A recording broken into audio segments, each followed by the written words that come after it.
Hello everyone. I'm going to be going over the insurance framework that I've designed. So essentially what we have here is the typical claim-centered design. You have your claims, you have the specific claim here, the Martinez family versus Steve. In this scenario, an individual, Steve, has T-boned a family of three, grandmother, a grandfather, and a young child. And so we're looking at this case. FNOL has been placed. Documents have come in. You can see here there's the typical documents that we can open up and see. Now every time a adjuster is going to be looking at this file, they might have to open up one of these documents to see what's going on inside of it. Instead of that, what we're offering here is the ability to analyze it with AI and tag it instantly. We're going to be identifying the specific complexity factors such as age-related risks and minor involvement, the speed factor, and the surgical requirements that are going to be alongside of this. And so all of these individual documents can be combined to tell a story of what this case looks like in terms of complexity, in terms of the needs that it has to needs that have to be addressed. And so rather than looking through them individually and having a human compile them in their head, what we're doing is basically building a matrix of here's the circumstances of this case, and here's why they are what they are, and this is the kind of information that we need so that we can process the routing and analyze and understand what we should be setting the reserve at and how this case is going to evolve. So we can understand that there's a complexity score of 9.1 out of 10, which means it's quite high. That's due to the minor involvement. There's an unconscious elderly person who's also diabetic, and then it was a high-speed impact. So we want somebody who can handle all of those factors and has familiarity. So we don't want to just send this over to, a first-year agent, and maybe that's obvious in this case, but in a lot of scenarios, you don't have the full information about what's going on in these cases, and so routing needs to be either escalated or de-escalated, and it creates issues with fluidity in the system. And so one of the benefits of this system is we can take however many documents we get, and we can still flag for those same complexities and understand whether those complexities are justification enough for getting them to the right place. And we can expect more documents based off of the documents we have and the complexities that are in the documents that are currently present. And I'm going to be saying complexity a lot. Basically, complexity is the amount of moving pieces that cause challenges for processing the case.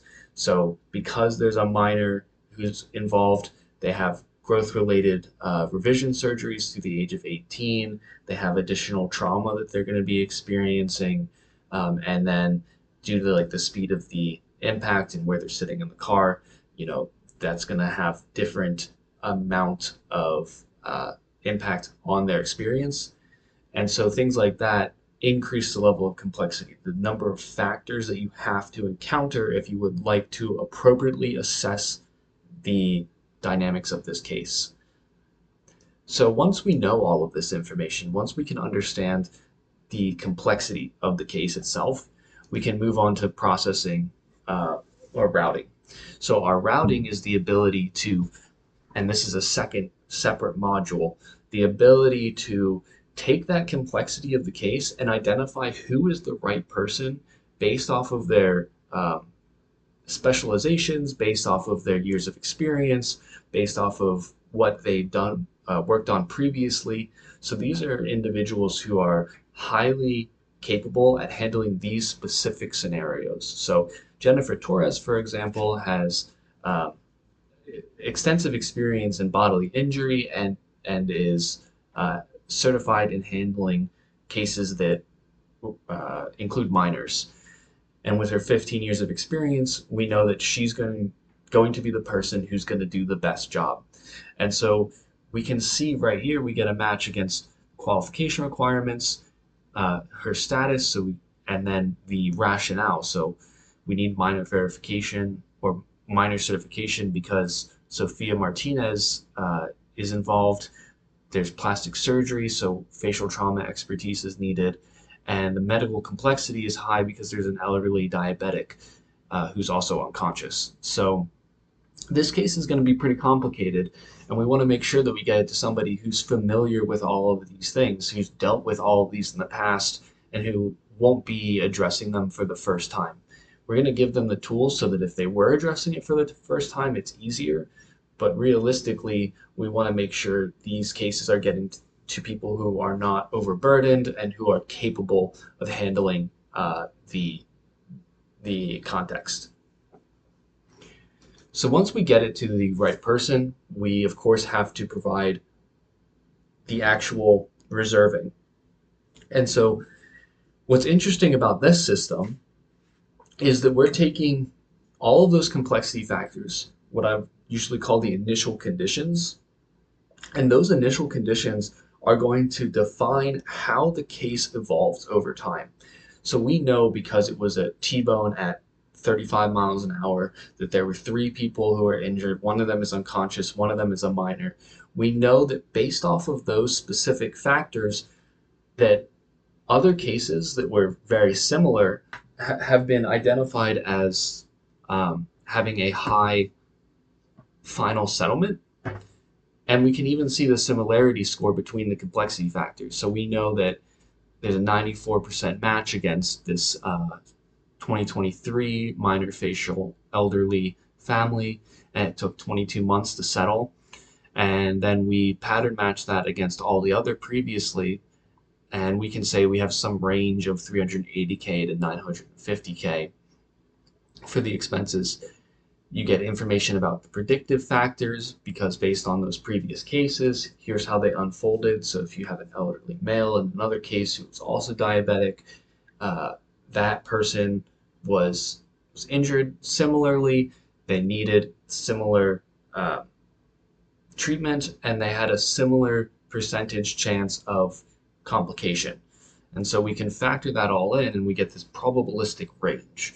We get this range that we will narrow down to an actual reserve. But this is a capability that representatives and adjusters have to keep in their head. So typically adjusters go through these cases and they say, well, does this look like something that I've dealt with previously?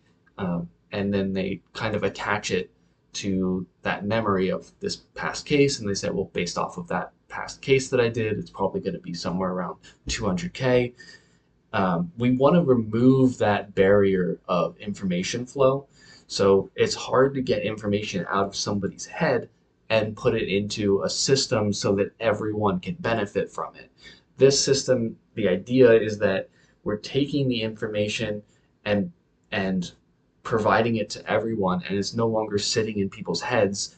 That expertise is now democratized. The person who's a first-year representative who's never seen one of these cases before can now understand that based off of these 2023 cases or the 2022 cases, that there's a specific set of expectations that are going to happen or that we need to have, and we're going to need to set our reserve in a specific range based off of these factors. So really, one, it's something that is stuck in people's heads currently, and then two, this isn't something that people have time to actively go and do, even if they wanted to. So most adjusters have too many cases going on, and they don't actually have the capability to look back and at previous cases and say, is this, how related is this to the case that I'm currently working on, and what did that reserve look like, and how did the evolution of that reserve go?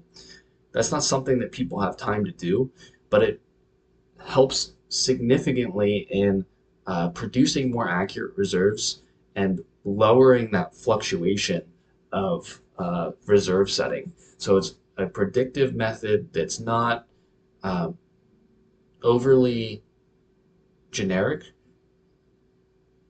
while still producing a beneficial um, stabilization to your quarterly reserve setting metrics. So you'll get less surprises, and everything will be a bit more clear on the individual level, making the whole reserve setting dynamic easier to navigate and easier to identify trends in. So we get to the final reserve. We suggest somewhere around 612,000 based off of some previous uh, cases. We can see the traditional human analysis covered some of the damages and some of the injuries, but based off of 47 similar cases, we can say that we're actually expecting it to be about 100% higher. And then we can go into a breakdown of, based off of the AI understanding of previous cases with people who've experienced similar dynamics. Um, Roberta Martinez, for example, is going to cost close to $100,000 because of the diabetic and cardiac complications.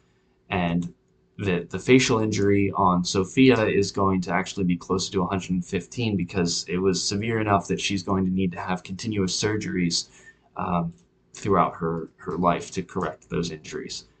And so not only is it identifying the essentially the keywords, but the difference here is it's identifying the severity. It's identifying the pattern that has been previously captured.